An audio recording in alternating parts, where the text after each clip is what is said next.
Sir ये नहीं है, ये वाली नहीं है, दूसरी वाली होगी मीडिया की। शुरू करें? जी मकबूल आप पीछे खड़े हो गए। आप सबका बहुत बहुत शुक्रिया, खैर मकदम आप आए। जैसे आप जानते हैं कि कल करगिल का रिजल्ट आया, उसी ज़िमन में हमारे नायब सदर नेशनल कॉन्फ्रेंस के उमर अब्दुल्ला साहब आपसे मुखातिब होंगे। उनके साथ साथ हमारे प्रोविंशियल प्रेसिडेंट नासिर असलम वानी साहब हैं, हमारे पार्टी के ट्रेजरर शमी ओबरॉय साहब हैं, स्टेट स्पोक्स पर्सन इमरान नबी डार साहब हैं, इफरा जान है और मुदस्सिर शहमीरी साहब हैं। लेकिन हमारे साथ करगिल के हमारे स्पोक्स पर्सन दोस्त सैयद रिजा साहब भी हैं, वो पीछे वो भी आए हैं। मैं आप रिक्वेस्ट करूंगा कि जो भी आपके सवाल हो पहले ये अपनी ओपनिंग स्टेटमेंट दें, उसके बाद जो भी आपके सवाल हैं वो आप पेश करें, उसके बाद फिर बाद में चाय भी पिलें।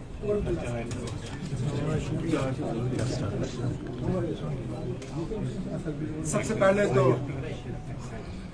आपकी वसादत से मैं करगिल के अवाम का शुक्रिया करना चाहता हूं, जिस तरह उन्होंने नेशनल कॉन्फ्रेंस और नेशनल कॉन्फ्रेंस के साथ मिलके कांग्रेस को जो मैंडेट दिया और जो भारी हार का सामना बीजेपी को करगिल में उठानी पड़ी, उसके लिए एक एक करगिल के जो हमारे भाई बहन हैं वो शुक्रिया के हकदार हैं। उसके साथ साथ अपने तंजीम के साथियों को मैं मुबारकबाद पेश करना चाहूँगा। ये कामयाबी न मेरी है न नासिर की है, न यहाँ पे श्रीनगर में हम में से किसी की। ये कामयाबी करगिल में मेरे तंजीम के जो साथी हैं, एडिशनल जनरल सेक्रेटरी कमर अली आखुन साहब से लेके डिस्ट्रिक्ट प्रेसिडेंट हाजी हनीफा जान साहब, आउटगोइंग सीईसी करगिल फिरोज खान साहब और उनके साथ तमाम जो हमारी टीम है, दिन रात उन्होंने मेहनत की और हमारी जो 12 सीटें हैं ये उनकी कामयाबी का नतीजा है।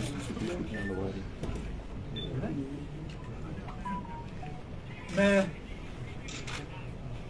वक्तन फवक्तन आप सबों के साथ जहां कहीं मुलाकात हमारी हुई है, अक्सर बेशतर आप लोगों ने इलेक्शन के बारे में पूछा और कहा कि इलेक्शन की तैयारी कैसे चल रही है, नेशनल कॉन्फ्रेंस इलेक्शन को किस तरह देखती है। और हमेशा मेरा जवाब आपको यही था कि इलेक्शन के लिए हम तो तैयार हैं, लेकिन न मरकज की हुकूमत तैयार है न बीजेपी वाले तैयार हैं, क्योंकि वो डरे हुए हैं, वो लोगों का सामना करना नहीं चाहते। आज सबूत आपके सामने है। 2019 अगस्त 5 के बाद पूरे मुल्क को, न सिर्फ मुल्क को बल्कि दुनिया भर में बीजेपी ने यह फैलाने की कोशिश की कि जम्मू कश्मीर का बंटवारा, बिलखसूस लद्दाख को जम्मू कश्मीर से अलग करना, ये लद्दाख के लोगों की दिल की तमन्ना थी, उनकी ख्वाहिश थी और उस ख्वाहिश को पूरी की गई। आज ये साबित हुआ कि जम्मू कश्मीर को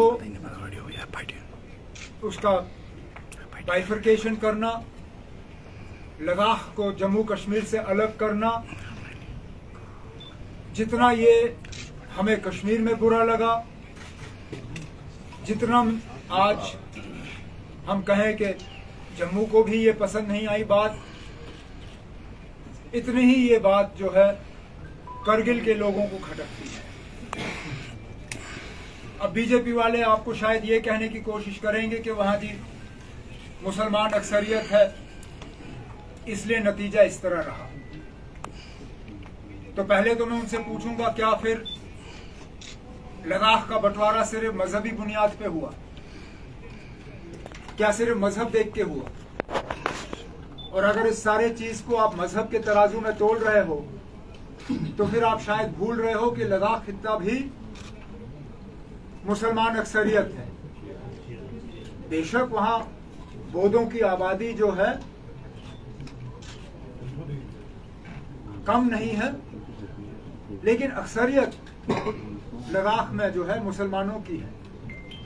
और इस इलेक्शन में बौद्ध वोट जो है वो बीजेपी को नहीं गया। अगर गया होता तो नतीजे शायद अलग होते। इस इलाके से हमारा भी एक बुद्धिस्ट काउंसलर जीत के आया है पदम से। तो ये भी नहीं कहा जा सकता कि नेशनल कॉन्फ्रेंस ने मजहब के बुनियाद पे वोट हासिल किए। हकीकत ये है कि ये इलेक्शन डेवलपमेंट और इन सब चीजों के बारे में कम और 5 अगस्त 2019 के बारे में ज्यादा था। और करगिल के लोगों ने अपने वोट से साबित किया कि वो इस फैसले के साथ नहीं है। रही बात हमारे इलेक्शन की, इस नतीजे के बाद तो शायद ये कहा जा सकता है कि हमारे इलेक्शन हमसे और ज्यादा दूर चले गए।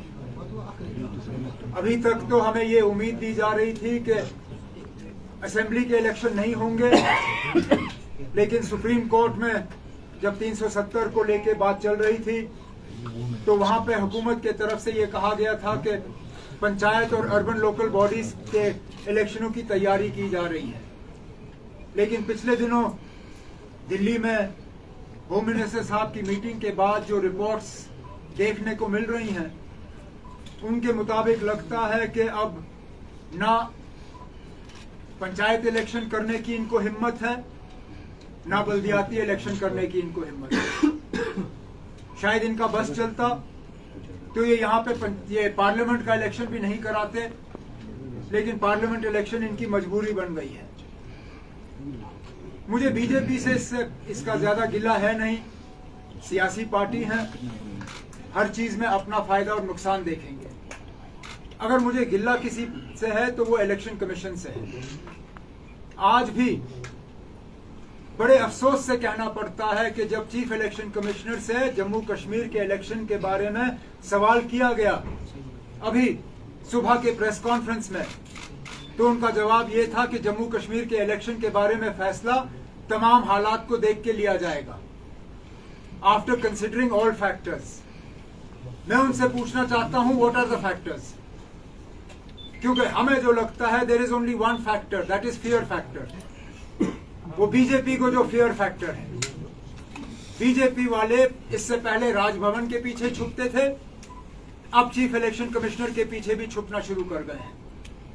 और अफसोस की बात है कि चीफ इलेक्शन कमिश्नर और इलेक्शन कमीशन ऑफ इंडिया बजाय ये कि वो आजादाना तरीके से अपने फैसले लें, वो सिर्फ और सिर्फ बीजेपी के इशारों पे अपना फैसला ले रहे हैं। नहीं तो कोई जवाजियत नहीं बनती है कि इतने सालों के बाद भी आप जम्मू कश्मीर में असेंबली इलेक्शन नहीं करा सकते हो। अगर इस फेयर फैक्टर के अलावा और कोई फैक्टर है तो हम इलेक्शन कमीशन से सुनना चाहेंगे।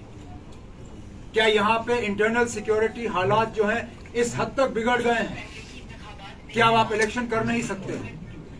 अगर बिगड़ गए हैं तो बताइए, क्योंकि अभी तक तो पूरी दुनिया को यह बताया गया था कि जम्मू कश्मीर में 5 अगस्त 2019 के बाद हालात में बहुत ज्यादा बेहतरी आई है। यहाँ करोड़ से ज्यादा टूरिस्ट आ रहे हैं, पता नहीं कितने कितने नंबर यहाँ दिए जा रहे हैं। अगर ये सब सच है तो फिर हमें बताइए ना क्या फैक्टर है, आप किन फैक्टरों को कंसिडर कर रहे हैं? क्योंकि आप बार बार ये जो है राजभवन या इलेक्शन कमीशन के पीछे छुप के लोगों को अपने हक से महरूम नहीं रख सकते। लोगों का हक है अपनी हुकूमत का फैसला करना। क्या हमें उतना हक नहीं है जितना मध्य प्रदेश, छत्तीसगढ़, राजस्थान, तेलंगाना और मिजोरम को है? अगर वहां पे आज वक्त के मुताबिक इलेक्शन का ऐलान हो सकता है तो जम्मू कश्मीर में क्यों नहीं? जम्मू कश्मीर के आवाम के तरफ से आज ये मेरा सीधा सीधा सवाल chief election commissioner of India से है। मेहरबानी करके जम्मू कश्मीर के लोग आपसे सुनना चाहेंगे, what are the factors that are responsible for denying the people of Jammu and Kashmir their democratic right to a government? Because I need only remind you of your own words a few months ago, जहां पे इसी तरह एक सवाल के जवाब में आपने कहा था, yes, we recognize there is a vacuum and that vacuum needs to be filled. उस वैक्यूम को भरने के लिए अब कौन से फैक्टर आपको नजर आ रहे हैं कि आप इलेक्शन नहीं करा सकते हो, हमें बता दीजिए। मैं शुरू में इतना ही कहना चाहता था, इसके बाद जो भी आपके सवाल हैं मैं कोशिश करूंगा उनका जवाब देने की। बताइए। अभी रिसेंटली लेफ्टिनेंट गवर्नर ने कहा कि अगर यहाँ पे आज़ादाना राय मालूम की जाए लोगों की, तो उनके बकौल यहाँ की 80% आबादी चाहती है कि इलेक्शन ना हो और ये जो इस वक्त जो इंतजामिया है, जो सिस्टम है, ये जारी रहे।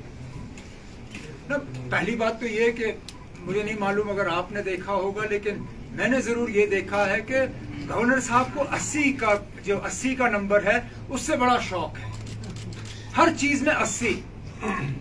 मैं आपके साथ वो स्टेटमेंट्स और ट्वीट शेयर कर सकता हूं जिसमें 80,000 करोड़, 80% आबादी, 80 और क्या क्या था इसमें, मुझे वो ढूंढ के निकालना पड़ेगा, इन्वेस्टमेंट, हर चीज में उनको कहीं ना कहीं 80 का नंबर नजर आता है। मेरी समझ में नहीं आता, जहां वो अपने पॉपुलैरिटी पे नंबर दे रहे थे तो 20% का कंसेशन क्यों, किस लिए? वो 100% सीधा कह देते, क्योंकि ये सर्वे किसी ने देखा नहीं। सर्वे कहाँ हुआ? आप लोग जमीन से जुड़े हुए लोग हैं, आप लोगों के जो स्ट्रिंगर्स हैं, हर गांव में कहीं ना कहीं आपका स्ट्रिंगर मौजूद है। जरा अपने स्ट्रिंगरों से पूछिए ना, किस गांव में आके इन्होंने ये सवाल पूछा गवर्नर साहब के मुतालिक। और अगर यही सही है तो कल को फिर मोदी साहब भी ये कहेंगे कि 80% मुल्क की आबादी जो है मुझे पसंद करती है, मुझे इलेक्शन की कोई जरूरत नहीं। 80 लाख विजिटेड चेन, हाँ, 80 लाख टूरिस्ट, 80% आबादी, 80,000 crore, what were the other 80 people not paying tax. हाँ, 80% आबादी टैक्स नहीं भरती, 80 लाख लोगों ने यहाँ यात्रा की, 1980s का फिल्म का सिलसिला दोबारा शुरू हुआ है। Government aims to provide jobs to 80% of J&K youth. ये मैं गलत नहीं कह रहा हूँ, ये इन्हीं के स्टेटमेंट है। J&K to get 80,000 crores of investment, Japan to fund 80% of India's first bullet train, focus on providing jobs to 80% of J&K's youth। Governor साहब को 80 के अलावा कोई नंबर नजर नहीं आता। मैं उनसे गुजारिश करूंगा कि अगली बार कोई सर्वे करें तो 80 के अलावा कोई नंबर उसमें से ढूंढ के निकाले तो शायद उसकी क्रेडिबिलिटी थोड़ा ज्यादा होगी। Very unfortunate.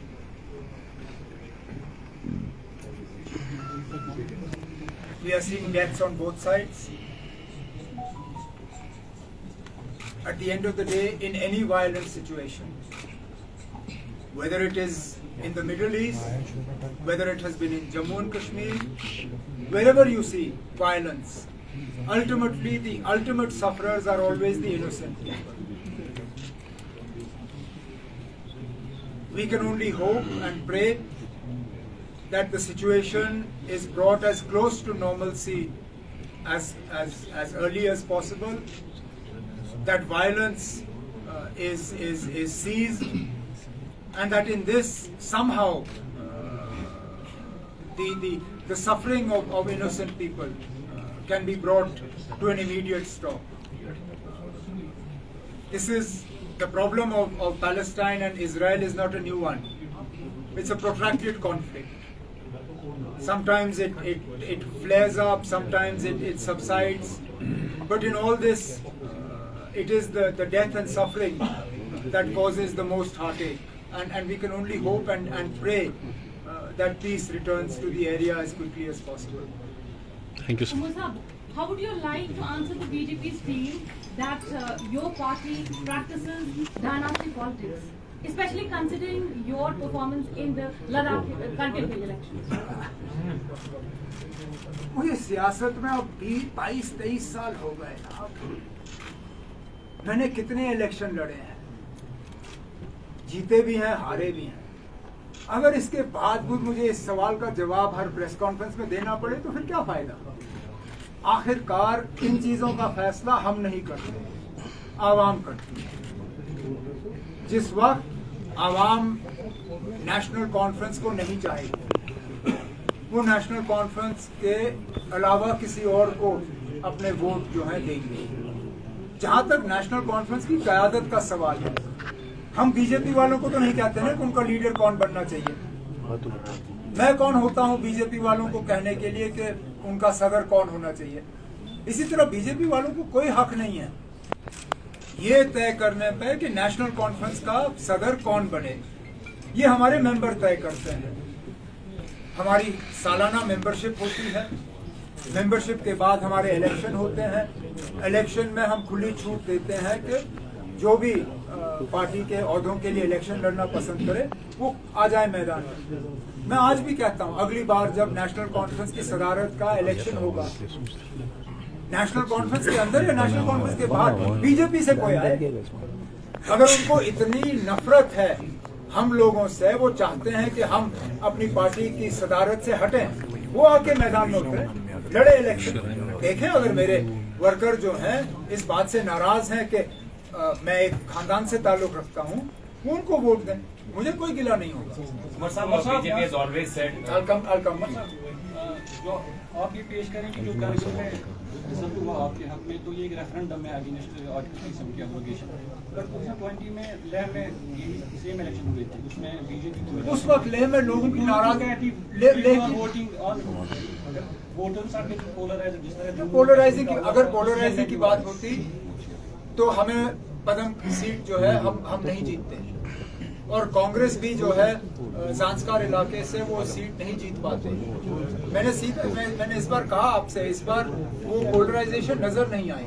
जहां तक लेह की आपने बात की, ये सही है कि इससे पहले जब लेह के हिल काउंसिल के इलेक्शन हुए उसमें बीजेपी ने अच्छी खासी कामयाबी हासिल की। एक तो उस वक्त नया नया जोश था 2019 का, और ये कोई छुपी बात नहीं है ना कि 2019 के बाद लेह में लोगों ने प्रदर्शन किया, खुशी मनाई, मिठाई बांटी, पटाखे जलाए, लेकिन उसके बाद के हालात आपके सामने हैं। आज वो एहतजाज कर रहे हैं, आज वो नाराज हैं, आज उनके जो बड़े माने हुए जो सोशल लीडर हैं वो भूख हड़ताल पे बैठते हैं।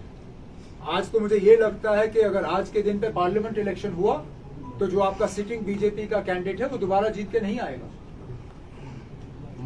BJP has always said that we too are ready for the elections in Jammu and Kashmir, and it's all up to the Election Commission of India. And what do you think that what could be the major reason that Election Commission of India is still not ready to have the elections in Jammu and Kashmir? अब उनको election करने की इजाजत नहीं दी जा रही, सीधी सी बात है। जहां उनको कल तक वैक्यूम नजर आ रहा है, आज उनको फैक्टर्स नजर आ रहे हैं। मैं ये चाहता हूँ ना कि आपके लोग जो वहाँ हैं दिल्ली में, जब वो इन प्रेस कॉन्फ्रेंसेस में बैठते हैं तो जरा सा हिम्मत करके सवाल पूछें। अगर फैक्टर है तो हमें कम से कम इतना तो बताइए ना कि व्हाट आर द फैक्टर्स। क्या गवर्नमेंट ऑफ इंडिया ने आपको इलेक्शन करने की इजाजत नहीं दी है?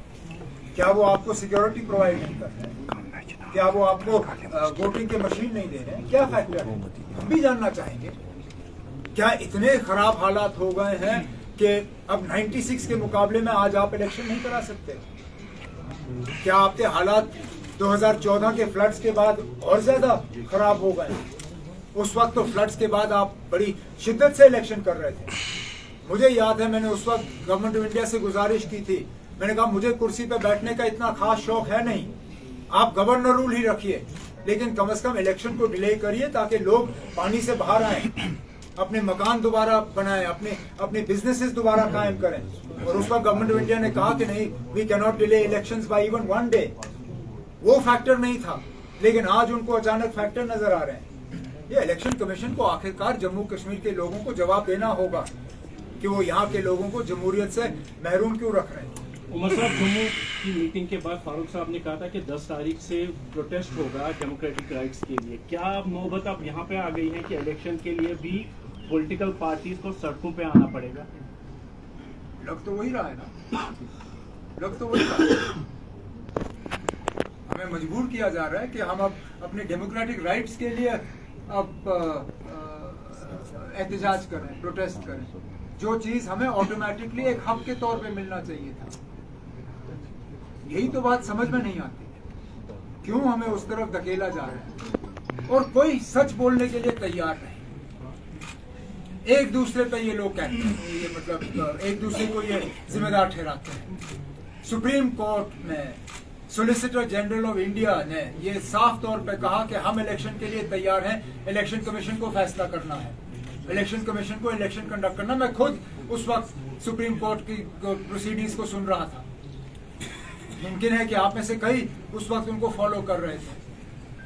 तो या तो सुप्रीम कोर्ट के सामने इन्होंने झूठ बोला, वो तैयार नहीं है, या तो फिर इलेक्शन कमीशन वालों के पीछे छुपे हुए हैं। कहीं ना कहीं तो हम सच सुनना चाहेंगे इनसे, क्या है हकीकत, क्या सच है। जम्मू कश्मीर के लोग जो है वो सुनने का हक रखते हैं। कल की रिजल्ट से इलेक्शन और डिले हो सकते हैं, आपके खदशात ऐसे? अब हमें तो कोई उम्मीद नहीं है इलेक्शन, मैं सीधी बात कर रहा हूँ ना, हमें तो कोई उम्मीद नहीं है। मैंने अपने साथियों को कहा है कि ज्यादा अपना वो गाड़ी का तेल जो है वो जाया ना करेंगे, हम थोड़ा सा काम करेंगे। पार्लियामेंट, जैसे मैंने आपसे कहा, इनको मौका मिलता तो ये पार्लियामेंट इलेक्शन भी नहीं कराते, लेकिन पार्लियामेंट इलेक्शन कराना इनकी मजबूरी है, क्योंकि ये दोबारा जो है मुल्क पे राज करना चाहते हैं। अब पूरे मुल्क पे इलेक्शन करके जम्मू कश्मीर के इलेक्शन को ये टाल नहीं सकते।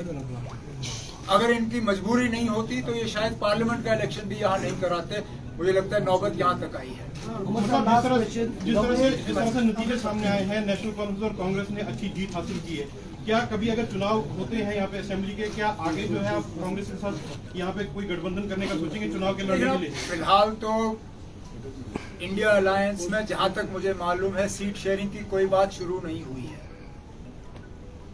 और एक तरफ से मैं कहूं तो मुझे इस बात का अफसोस भी है, क्योंकि अब कई महीने हो गए हमें पटना, उसके बाद बेंगलुरु, उसके बाद मुंबई, फिर कोऑर्डिनेशन कमेटी की मीटिंग 1 महीने से ज्यादा हो गया शरद पवार साहब के घर में दिल्ली में।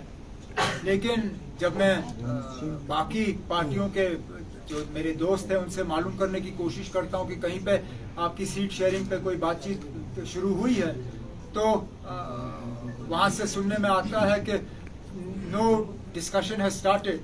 हम भी डिस्कशन के लिए तैयार हैं, आ जाएं, हम बैठ के बात करेंगे, क्योंकि मकसद यही है, जिस तरह करगिल में बीजेपी को रोकना मकसद था, उसी तरह जम्मू कश्मीर में भी हम बीजेपी को रोकना चाहेंगे, लद्दाख में हम रोकना चाहेंगे, उसके लिए हम बात करने के लिए तैयार हैं। Thank you. Have a cup of T.